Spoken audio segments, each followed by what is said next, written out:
오늘 말씀의 제목을 하나님께서는 한 번도라는 말씀의 제목으로 정하였습니다. 우리가 이 말씀에 나오는 하나님의 뜻을, 하나님의 음성을 온전히 깨닫게 되는 시간 되기를 소망합니다. 손경민 님의 모든 것이 은혜라는 찬양이 있습니다. 아마 다 알고 계신 찬양일 것인데 이 찬양의 가사를 생각해 보면서 오늘 말씀을 나누려고 합니다. 제가 일부분만 읽어드리도록 하겠습니다. 내가 누려왔던 모든 것들이, 내가 지나왔던 모든 시간이, 내가 걸어왔던 모든 순간이 당연한 것 아니라 은혜였소. 내가 하나님의 자녀로 살며 오늘 찬양하고 예배하는 삶, 복음을 전할 수 있는 축복이 당연한 것 아니라 은혜였소. 후렴의 가사가 화면에 나오고 있는데, 모든 것이 은혜, 은혜, 한없는 은혜. 내 삶에 당연한 건 하나도 없었던 것을 모든 것이 은혜, 은혜였어. 오늘의 말씀을 통하여서 하나님의 은혜를 돌이켜볼 수 있는 우리가 되기를 소망합니다. 본문 말씀, 함께 읽은 본문 말씀은 출애굽기 이스라엘 백성들의 광야에서의 모습을 나타냅니다. 출애굽하여 홍해가 갈라지는 기적을 눈으로 본 그들이었지만 이제 다시 원망과 불평의 소리를 쏟아놓고 있는 그들이었습니다. 애굽에서 나온 지 2달 그리고 보름 정도가 지났습니다. 금방이면 갈 수 있을 줄 알았지만 아직도 가나안은 멀리에만 있는 것 같습니다. 출애굽할 때 가져온 식량도 바닥나 이제는 먹을 곡식도 마실 물도 없습니다. 너무 뜨겁고 너무 춥기만 한 이 광야에서는 곧 굶주려 죽을 것 같습니다. 아직도 이 광야에 서 있습니다. 이 글이 아마도 당시의 이스라엘 백성들의 마음일 것입니다. 말씀 속에 이스라엘 백성들의 최종 목적지는 약속의 땅 가나안이었습니다. 그러나 하나님께서는 곧바로 가나안으로 그들을 인도하신 것이 아니라 가나안 땅과 멀리 떨어져 있는 시내산이라는 곳으로 이스라엘 백성들을 인도하십니다. 광야를 걷게 하셨습니다. 끝없이 펼쳐진 바위와 모래, 그것만이 가득한 곳에서 이스라엘 백성들은 하염없이 걷고 또 걸었습니다. 홍해를 갈라 건너게 하신 하나님이신데 마라에서의 하나님의 능력도 엘림에서의 쉼도 모두 없었던 일인 것처럼 다시 또 광야를 걷게 하셨습니다. 노인들은 쓰러지고 아이들은 지쳐 울기만 하였습니다. 이제는 마실 물도 식량도 없어서 마른 침만 삼키고 있습니다. 그때 애굽에서 먹었던 고기와 떡이 생각납니다. 비록 노예였지만 조금이라도 먹을 수 있었던 그때가 더 좋았더라고, 다시 돌아가고 싶다라고 생각하게 됩니다. 험난한 길과 배고픔에 이스라엘 백성들은 모세와 아론을 원망하기 시작했습니다. 왜 우리를 데려와서 이렇게 줄이게 하냐고, 왜 우리를 이 광야 가운데 죽게 하냐고. 말씀 속의 이상한 부분은 이스라엘 백성들이 하나님이 아닌 모세와 아론을 원망한다는 것입니다. 그들의 마음에는 하나님의 힘과 능력도, 하나님의 이끄심과 인도하심도 이제는 믿지 못하게 될 그저 우연일 뿐이고 그저 방관하시는 하나님으로 보여졌던 것입니다. 수십만이 넘는 사람들이었습니다. 사람들의 울부짖음은 더욱 커졌고 그들의 원망하는 소리도 더욱 커졌습니다. 모세와 아론을 욕하고 저주하며 우리를 죽여 죽게 한다고 소리쳤습니다. 아마도 이들의 울부짖는 소리는, 그 원망은 예레미야 애가에서의 굶주림처럼 자신의 아이를 먹어야만 했던 그러한 슬픔의 소리였는지 모르겠습니다. 성도님들께서는 매일 말씀과 기도 속에서 하나님과 함께하고 계신가요? 나의 상황과 생각 속에서 하나님을 의지하고 붙잡으며 진심으로 하나님이 나의 하나님임을 믿으며 살아가고 계신가요? 하나님 주신 사랑과 은혜에 모든 것을 감사와 기쁨으로 감당하고 계신가요? 하나님께서는 이들의 원망의 소리를 들으시고 외면하시지 않으셨습니다. 4절의 말씀을 함께 읽어보도록 하겠습니다. 16장 4절의 말씀입니다. 함께 읽겠습니다. 보라, 내가 너희를 위하여 하늘에서 양식을 비같이 내리니 백성이 나가서 일용할 것을 날마다 거둘 것이라. 이같이 하여 그들이 내 율법을 준행하나 아니하나 내가 시험하리라. 하나님께서는 모세를 통하여서 이스라엘 백성들에게 지켜 행하여야 할 말씀을 주십니다. 양식을 비같이 내려 너희를 시험할 것이다. 그러니 너희는 날마다 나가서 거두되 나의 말대로 나의 율법대로 거두라라고 말씀하시는 것입니다. 그 양식은 바로 만나와 메추라기 물이었습니다. 매일 그 하루만큼의 먹을 만큼만 하나님께서는 거두라 말씀하셨고, 여섯째 날 그 2배를 거두어 안식일을 지키게 하셨습니다.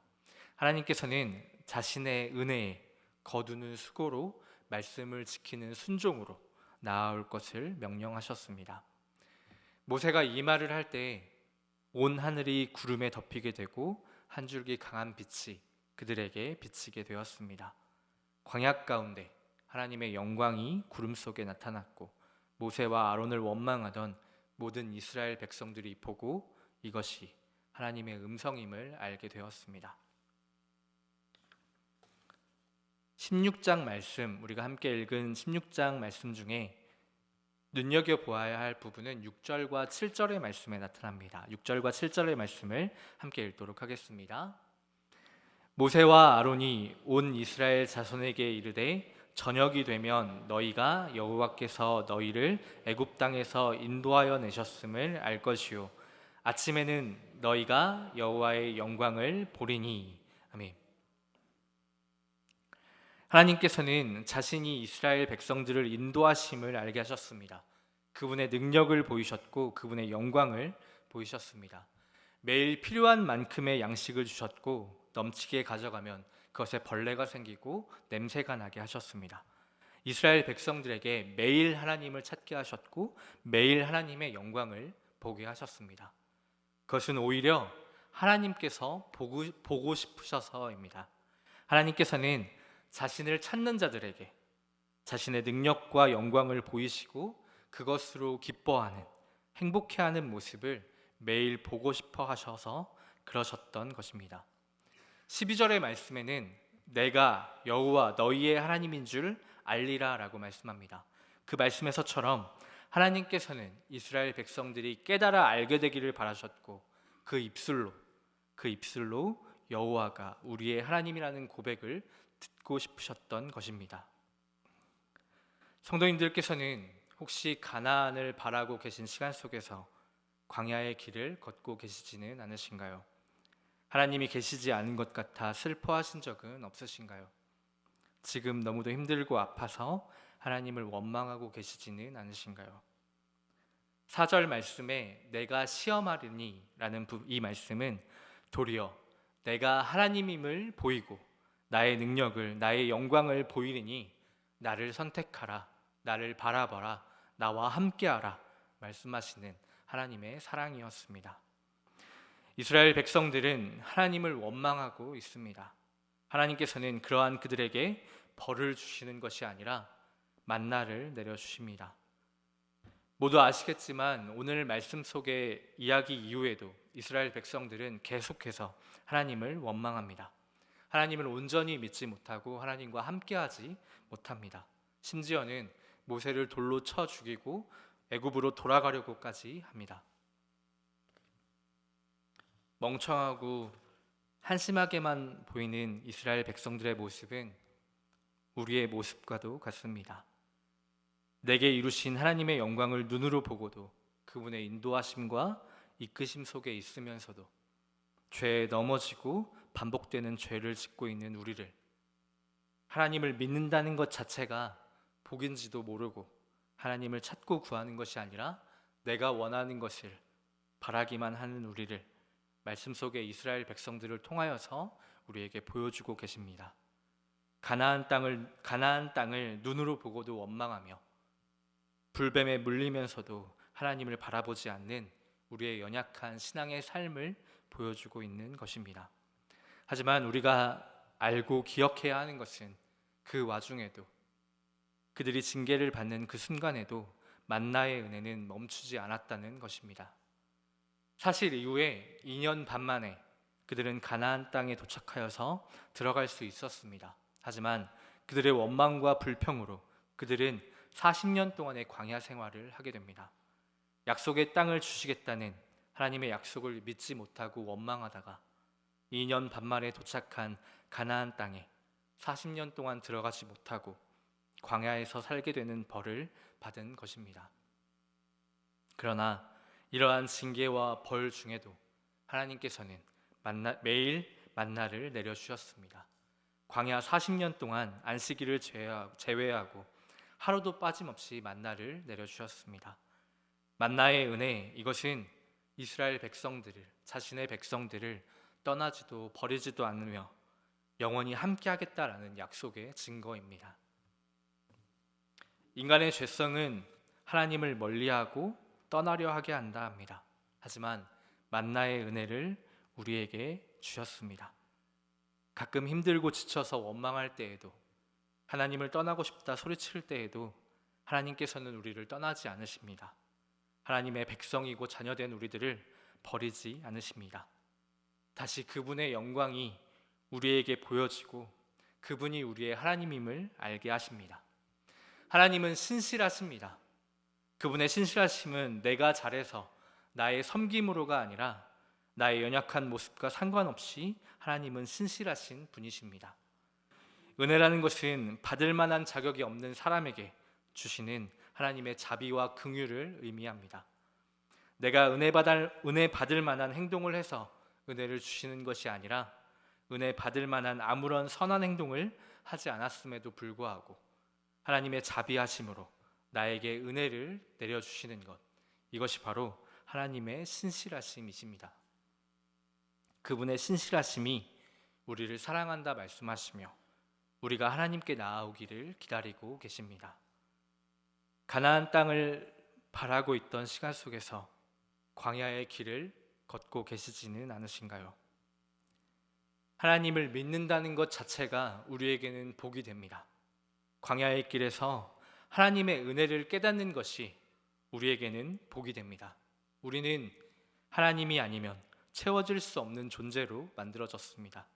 하나님과 함께하지 않으면, 하나님의 은혜가 없으면 우리는 온전해질 수 없는 존재로 만들어져 있기 때문에 하나님의 은혜 안에서 주님과의 관계를 기억하는 것, 그 자체가 우리에게 가장 귀한 삶이고 복이라는 것입니다. 우리의 인생은 하나님이 아니면 채워질 수 없는 인생으로 만들어져 있습니다. 하나님을 믿는다는 것 자체가 우리에게 복이 됩니다. 광야의 길에서 하나님의 은혜를 깨닫는 것이 우리에게 축복이 됩니다. 사랑하는 성도 여러분, 만나의 은혜를 찾으십시오. 내가 어떠하다 하더라도 하나님께서는 여전히 우리에게 만나와 같은 은혜를 매일 계속하여 내려주시고 계십니다. 어떠한 상황 가운데서라도 그분의 백성을, 그분의 자녀를 떠나지도 버리지도 않으시고 끊임없이 은혜를 주시는 하나님이시라는 것, 그 하나님이 나의 하나님, 우리의 하나님이심을 믿어야 합니다. 하나님께서는 자신을 찾는 자들에게 자신의 능력과 영광을 보이시고 그것으로 기뻐하고 행복해하는 모습을 보고 싶어 하십니다. 여호와가 나의 하나님이라는 고백을 우리의 입술을 통하여서 듣고 싶어 하십니다. 내 삶에 당연한 건 하나도 없었던 것을 깨닫게 되는 우리가 되어서 영광과 은혜를 보이시는 하나님, 그러한 하나님을 믿고 의지하는 우리가 되기를 소망합니다. 아멘.